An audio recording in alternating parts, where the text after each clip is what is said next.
Sejam bem-vindos a mais um Brunecast. Toda terça-feira a gente está aqui às 20 horas, tanto no Spotify quanto aqui no YouTube. Para a gente é um privilégio recebê-los aqui sempre. Eu, Wesley Teixeirinha, o teoiólogo, o famoso teoiólogo, né? Nós temos aqui o teoiólogo. O teólogo responde qualquer pergunta. Qualquer pergunta teológica.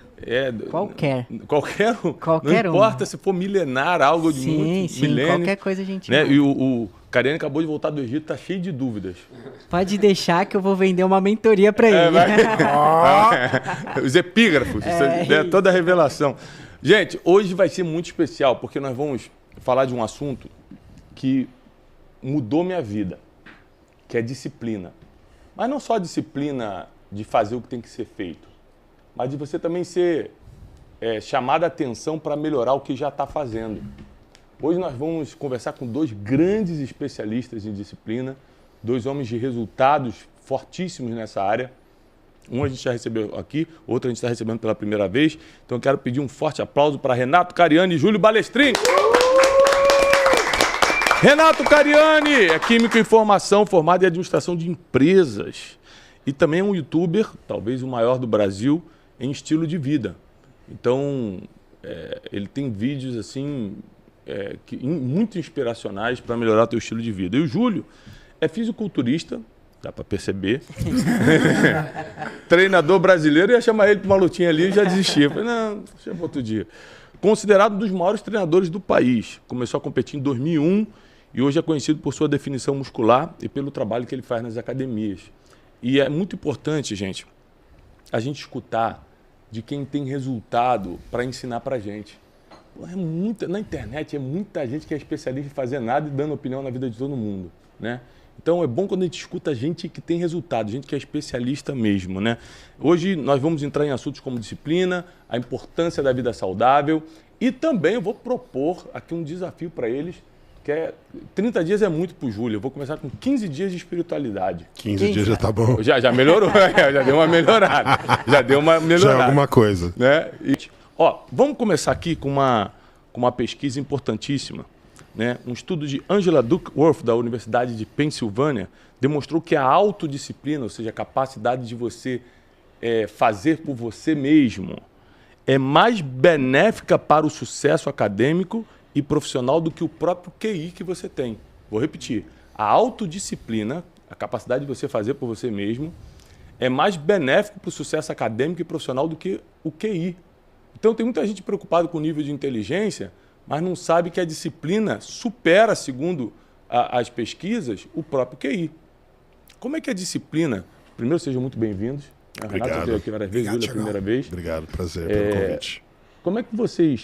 Como é que caiu a ficha para vocês da disciplina? Eu vou contar como caiu a minha, mas eu quero escutar de vocês. Caiu a ficha da disciplina. Falei assim, não, cara, eu tenho que ser um cara regrado na vida. Isso caiu há muitos anos atrás.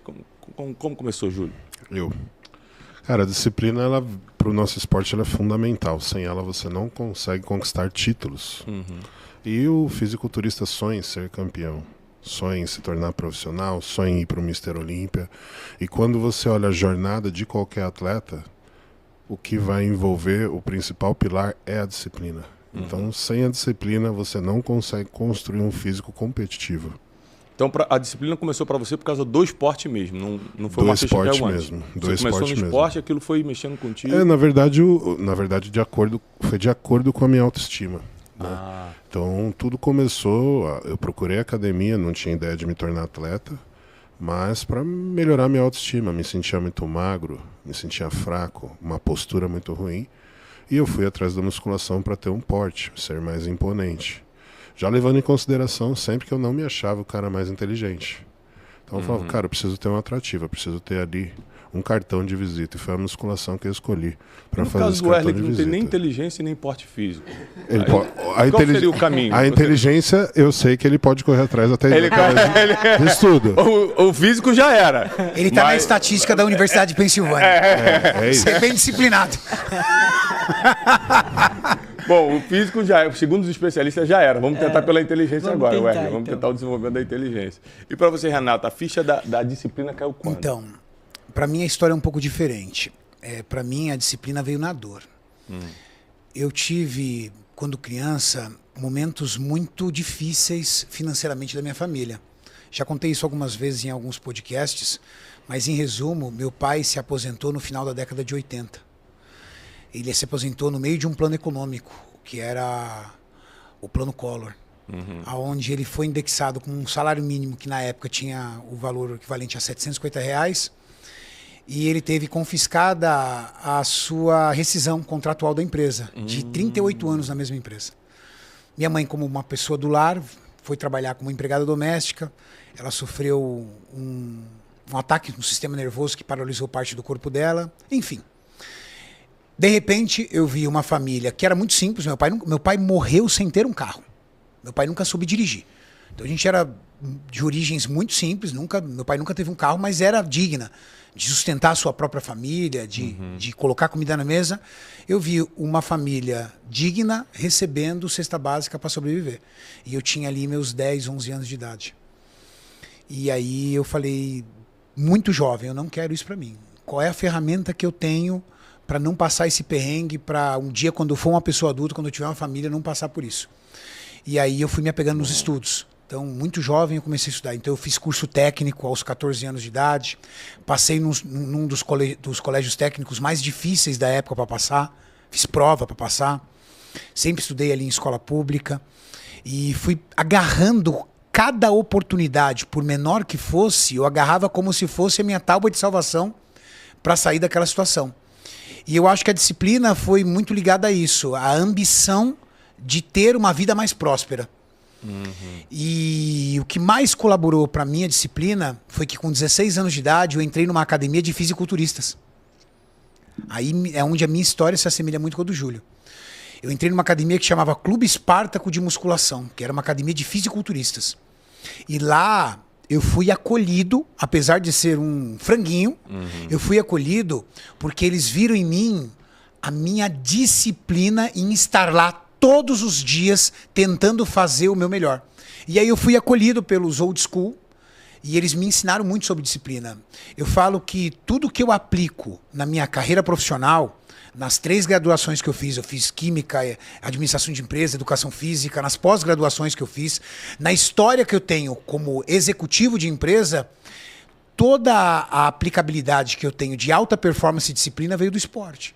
Porque eu acho que não existe maior sinônimo de disciplina, como o Júlio mesmo disse, do que o esporte.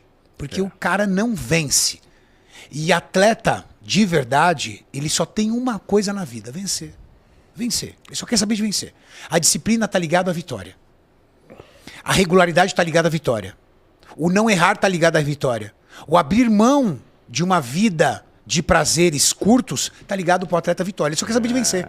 Então, a ambição do atleta em vencer faz dele uma pessoa apaixonada pela disciplina. Porque ele sabe que se ele fizer 365 dias e o oponente dele fizer 360, a chance dele ganhar é maior. Entendeu?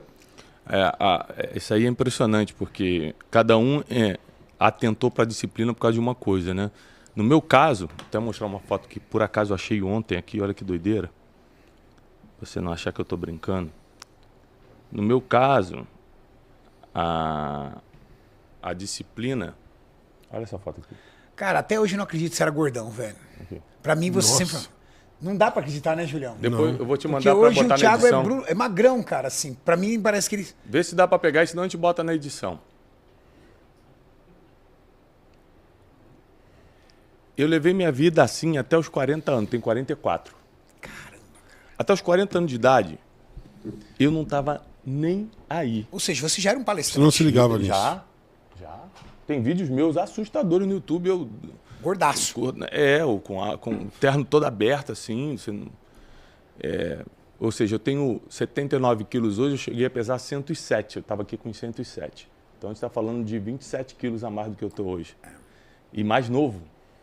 E você parecia estar inchado também. Não né? inchado, assim. Bastante. A minha glicose... O rosto. A minha glicose era tão alta que apareciam muitas manchas escuras no meu corpo. E eu achava que era coisa de pele, de família e tal.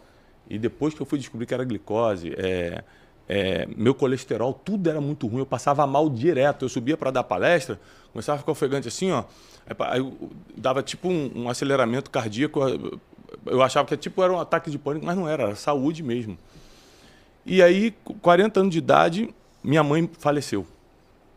Aí quando minha mãe morreu, o médico veio dar a notícia, ele falou para mim assim, ó, cara, se ela tivesse cuidado um pouquinho mais da saúde, ela saía dessa. Quando ele falou isso, cara, caiu uma ficha para mim assim, ó.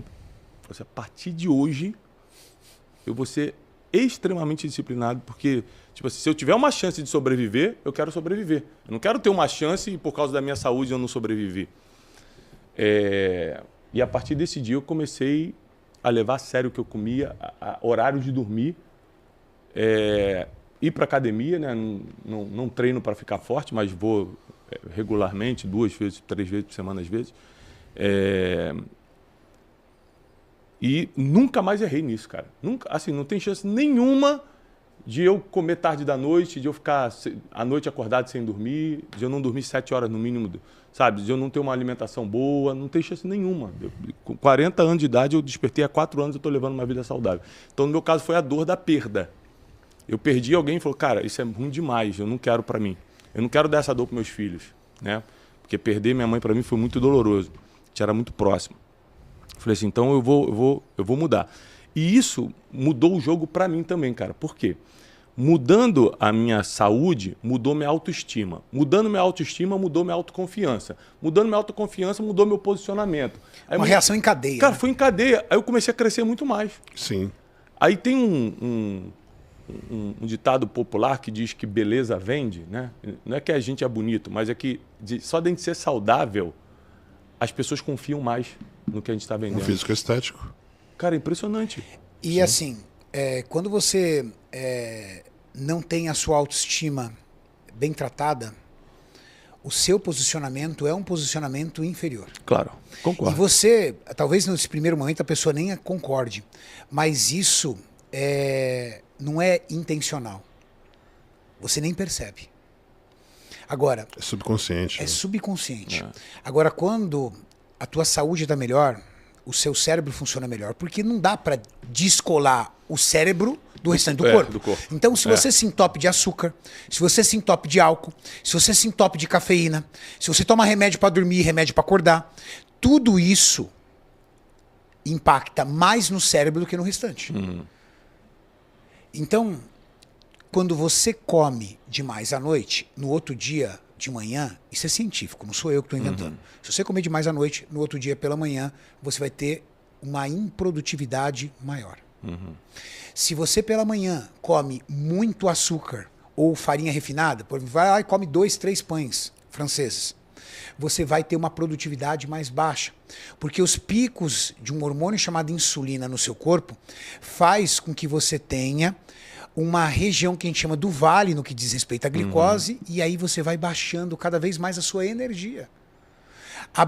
O baixo consumo de proteína também faz isso. Então, tudo que você come reflete dentro do seu cérebro. Renato, é porque você não me conhece. Cara, eu como de tudo, eu não faço dieta e eu tô voando.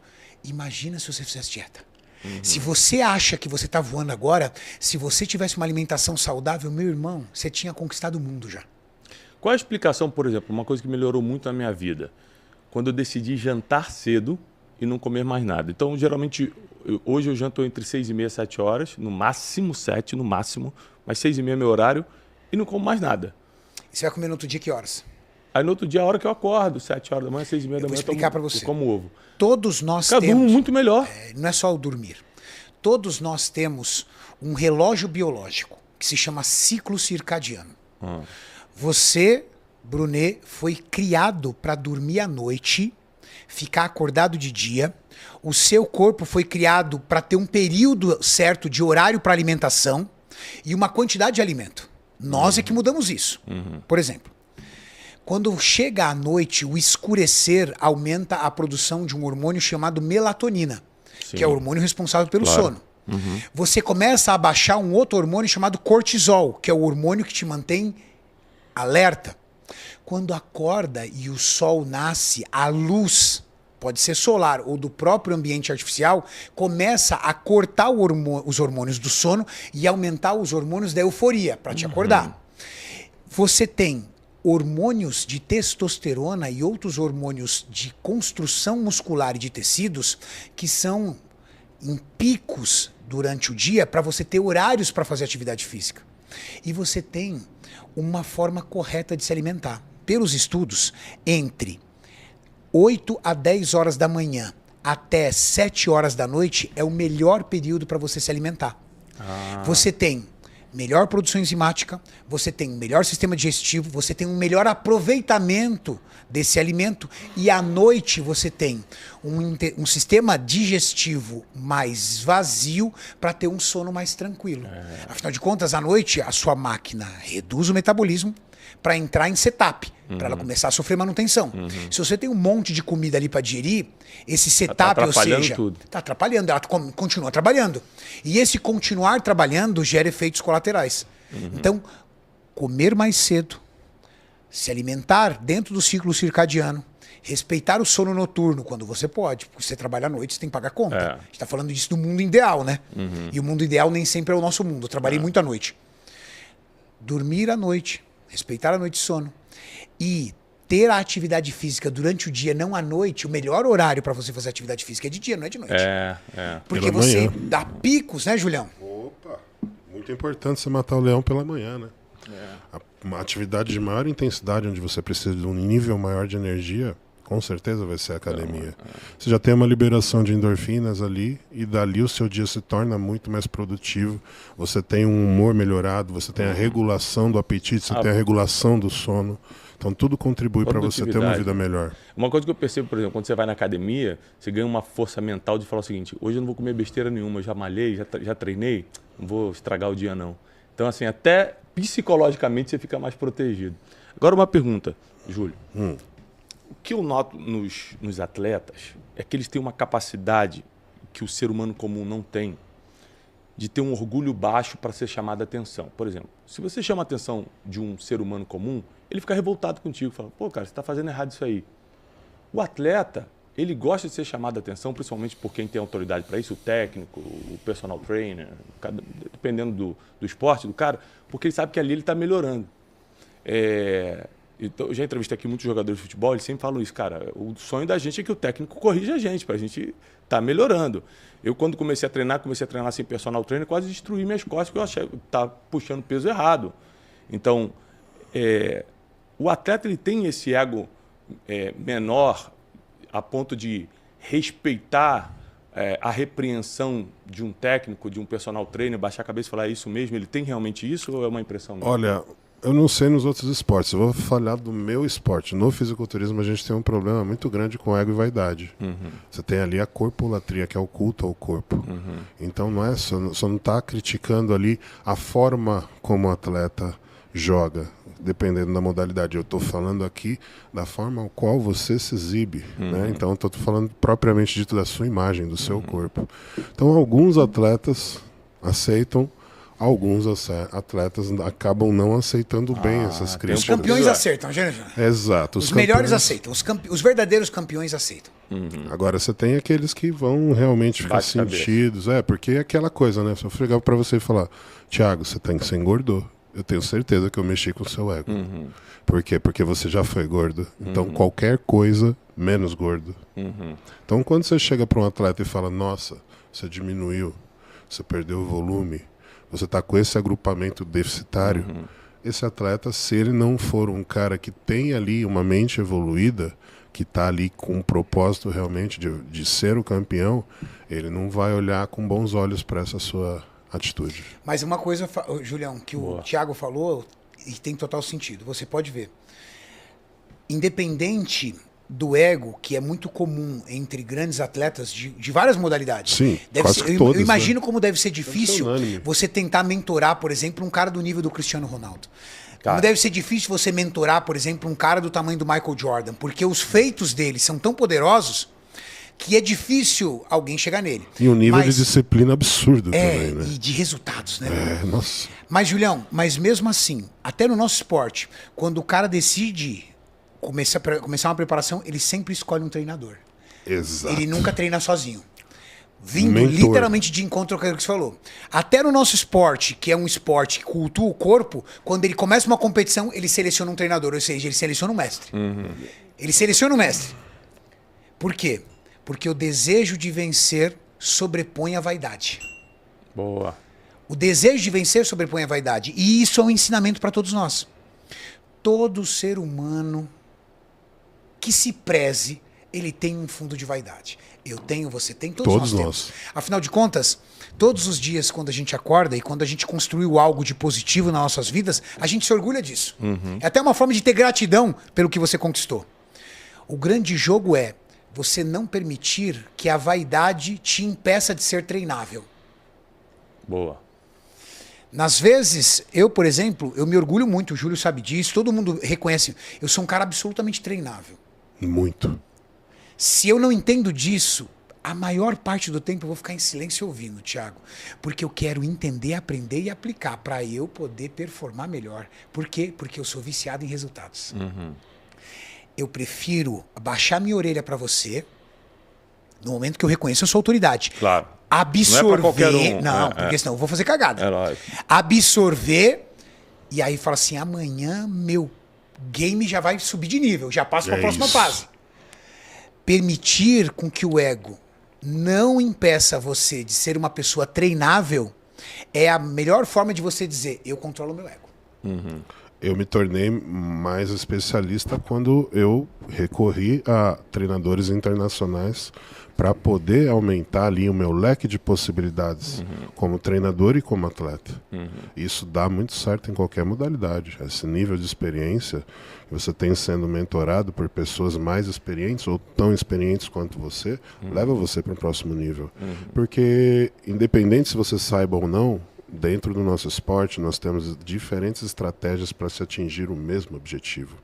Eu posso fazer com o atleta treinar de uma forma, com uma dieta de tal forma, e o Renato fazer uma dieta que não é igual à minha, e um treinamento que não é igual ao que eu estou fazendo, e lá na frente, nós dois conseguimos ali ter um embate técnico com dois atletas em altíssimo nível que fizeram coisas completamente diferentes. Então isso depende muito de como que você trabalha, mas esse feeling técnico você só consegue com muita experiência e essa experiência vem através desses outros treinadores. E eu fiz essa pergunta porque o conceito bíblico de disciplina, disciplina é a palavra mais falada no livro de Provérbios. É mesmo? É. Que é o livro da sabedoria, né? De Isaías. Não, de Salomão. Salomão. E o rei Salomão foi o cara mais rico e mais sábio que já existiu, segundo a Bíblia. Ele escreveu 3 livros na Bíblia, um deles se chama Provérbios, que é o livro da sabedoria. Ele fala muito, mas são muitos versos sobre disciplina e repreensão. É que o conceito bíblico de disciplina não é só fazer o que tem que ser feito, é você gostar de ser chamado a atenção. Esse é o conceito bíblico de disciplina. Então fala assim, por exemplo, o homem que ama a disciplina alcançará a sabedoria. Ele não está falando com o homem que treina cedo, está falando o cara que gosta de ser chamado a atenção pelas pessoas certas, ele vai alcançar a sabedoria. Disciplina na Bíblia também é usado na repreensão. É repreensão, é sinônimo. Sobre ser disciplinado, de sofrer a disciplina. Exatamente. Tanto que, por exemplo, tem versículo que diz assim, você tem que disciplinar seu filho, tá dizendo? Você tem que repreender seu filho. Então, eu não consigo, eu ensino isso no método Destiny, que eu ensino 12 princípios milenares. Um deles é o da repreensão, da disciplina. Não existe sucesso sem alguém te chamando a atenção. Nem no esporte, no futebol, nem nos negócios. Não tem como. Ninguém ganha dinheiro inspiracional. Do nada. Não, você modelou alguém te aconselhou, você teve um sócio, você teve pessoas que foram te ensinando. Ou seja, a vida é feita de repreensão. E quem a aceita das pessoas certas são as pessoas que vão prosperar mais rápido. Exato. Agora, qual é a diferença de crítica e repreensão? É quem está falando, não é o quê. É quem. Se o cara está abaixo de você, o cara da internet, você nunca viu na vida, é o hater. O cara critica teu corpo, isso é uma crítica. O cara que está acima de você, o professor que você contratou, teu personal fala assim, mano, tá ruim isso aqui. Tem outro peso. Não é uma crítica, é uma repreensão. É uma disciplina. Exatamente, é a disciplina. Perfeito. Então, não Concordo. é o quê, é quem está falando. E eu acho isso muito importante as pessoas abrirem o coração para gostarem de serem chamadas a atenção pelas pessoas certas, não é por qualquer um, pelas pessoas certas, porque você vai crescer 10 vezes mais rápido. Não tem como não crescer sem ser chamado a atenção. Vai, Wesley.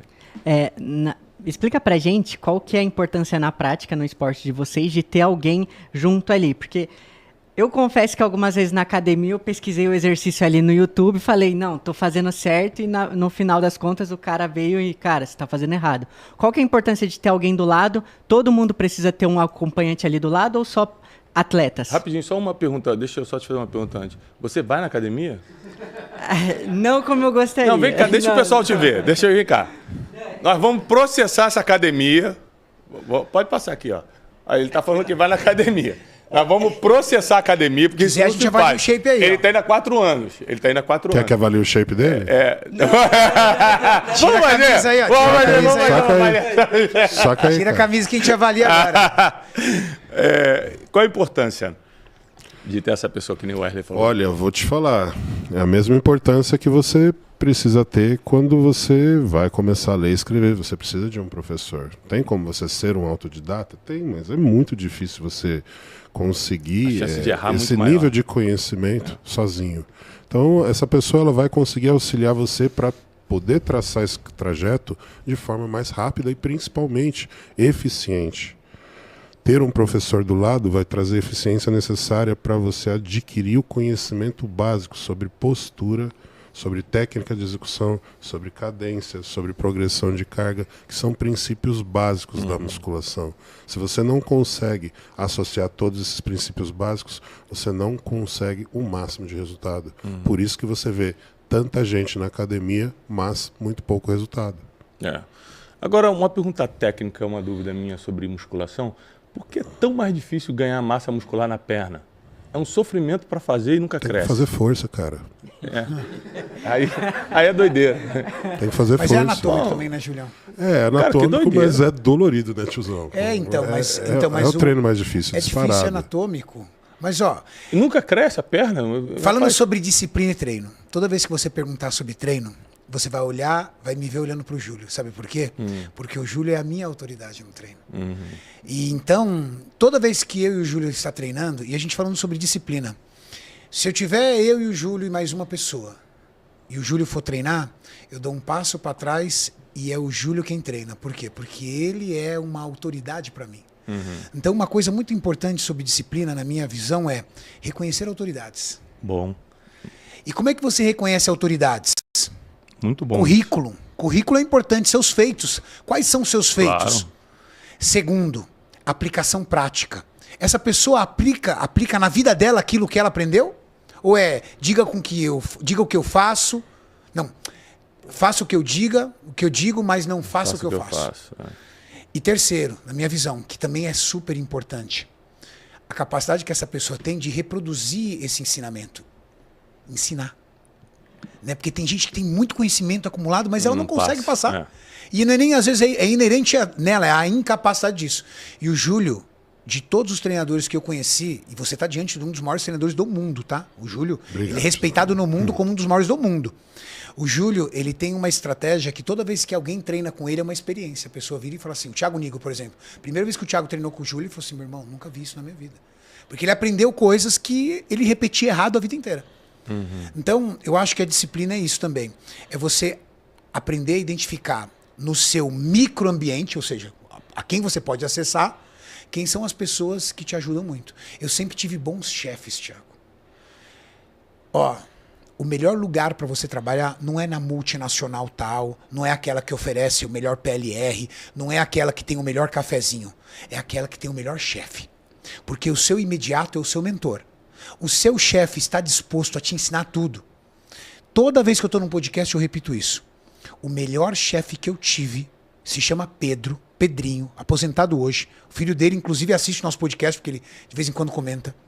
Ele tinha o 2º grau técnico em química, nunca fez faculdade. Mas ele tinha uma bagagem profissional enorme. E ele me ensinou tanto sobre processos, análises, instrumental, tudo, que o ensinamento dele, até o meu último dia, dentro da minha carreira na área química, eu usei. E era numa empresa de 40 funcionários. Foi o melhor chefe que eu tive. E eu trabalhei em 4 multinacionais. O lance é, o teu chefe, ele é um cara que está disposto a te ensinar, você está numa empresa incrível. Muito bom. Ó, levando esse gancho que o tiozão falou, o que é muito importante eu falar aqui para vocês? Quando nós começamos a trabalhar juntos, nós tínhamos um problema pessoal grave de quando nós começamos a trabalhar há 20 anos atrás. Sabe disso, né, Thiago? Praticamente. Nós tivemos um problema muito grave. Quando nós começamos a nossa vida, o Renatão que me levou para a área, né, da suplementação. Eu era um tosador, eu trabalhava com cães na área de veterinária. E o Renato já estava ali começando a ser um empresário. E eu fiz parte desse primeiro empreendimento do Renato, que era uma loja em Diadema. Trabalhei com o Renato cerca de 2 anos, tivemos nossos problemas, nos separamos. E eu me desenvolvi no esporte como atleta, cheguei até o profissional. E o Renato parou de competir e foi para o lado do marketing, da empresa que ele queria produzir ali. Depois de 17 ou 18 anos? 16. 16 anos nos reencontramos, ele na frente de uma empresa que era a concorrente principal da empresa que eu trabalhava. E ali a gente teve vários embates com relação a marketing, ele direcionando de um lado os atletas e todo o marketing da empresa, e eu do outro lado, mas como treinador, que sempre foi minha área, educação física. Chegou um certo momento que o Renato saiu dessa empresa e a dona da minha empresa trouxe o Renato. E ela não sabia desses problemas que nós tínhamos, eu não queria trabalhar com o Renato. E não, o Renato não tem problema nenhum trabalhar com ele. E até que no final, a Mariane, que era a nossa chefe na época, resolveu que nós íamos trabalhar junto e colocou eu para trabalhar com o Renato. Cara, e eu sabia que o Renato era um mestre do marketing. Ele já tinha feito um trabalho excelente na outra empresa e era algo que eu não dominava de forma alguma. Nunca foi minha área. Então, quando o Renato entrou para a empresa, ele trouxe uma perspectiva totalmente diferente. Obviamente que eu, com meu ego, com a minha vaidade, no começo ali tive uns arranca-rabo com ele, mas no final eu falei, não, peraí, esse cara ele sabe coisas que eu não sei fazer. Se eu aprender com esse cara, eu vou me tornar uma pessoa melhor. Então, a partir dali, eu comecei a entender e a observar muito o que o Renato fazia, e a gente acabou se aproximando novamente, retomamos a amizade, e hoje ele é meu sócio. Então, assim, da mesma forma que quando a gente fala em treinamento, ele leva em consideração toda essa experiência que eu tive dentro do esporte, eu uso essa experiência que ele teve da vida dele, do marketing, e também a mesma coisa. Quando a gente vai discutir o que nós vamos fazer dentro dos vídeos, como que nós vamos trabalhar, o Renato fala, eu abaixo a cabeça e falo, vamos lá então. Você está falando... Você é perfil de atleta. E isso que você está falando é a prova de que a vontade de vencer tem que ser maior do que o orgulho. Isso. Cara, se você não tem vontade de vencer Meu maior do que o problema orgulho, sempre foi orgulho. o orgulho te paralisa. Você imagina Exato. quantos casamentos acabaram por orgulho, quantos atletas não finalizaram suas carreiras por orgulho, quantas pessoas não se reconciliaram, amigos que eram para voltar a ser amigos, porque... Sociedades. Sociedades acabaram por orgulho, né? Então, a vontade de vencer, pessoal, precisa ser maior do que o seu orgulho. Aliás, o orgulho, como eu sempre ensino nossos alunos, é o maior inimigo do ser humano. Quanto menos orgulho você tiver, mais chance de vencer você tem.